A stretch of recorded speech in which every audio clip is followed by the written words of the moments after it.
Chicharong bulaklak, pwede ba sa atin? Yes po, pero paminsan-minsan lang po. Tapos naglagay din ako ng konting saluyot at boiled egg.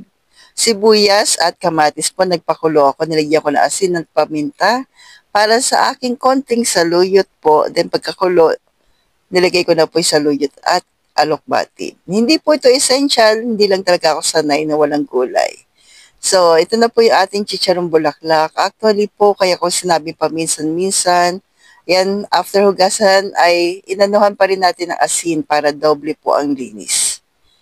Ayan. Paminsan-minsan lang po yung mga ganito. Una, mahal. Toink. Sabay ganun. Tapos, hindi naman po talaga ito yung pinakakailangan natin. Siyempre, yung pinakamataas pa rin sa protina at fats na tsaka mas maganda iba-iba. Then, after natin maanuhan ng asin, hinugasan pa rin natin. Yan. Maigi. Hugasan pa rin maigi sa running water. Yan po. Para maalis din yung asin at saka yung mga, alam na, mga impurities nila.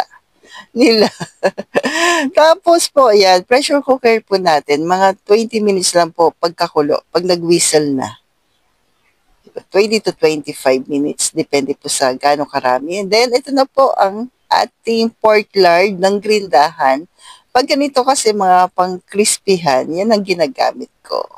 Pang lechong kawali, pang chicharong bulaklak, si pork lard.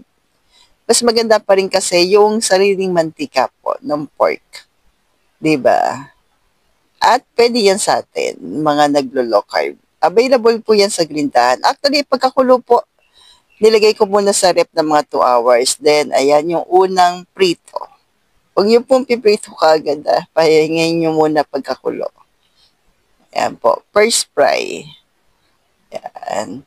Pa-comment naman po kung ganito rin kayo magluto ng chicharong bulaklak. Nakakamiss lang din kasi talaga. Then, pahingayin natin maigi. Ito po yun. First fry, then second fry na po.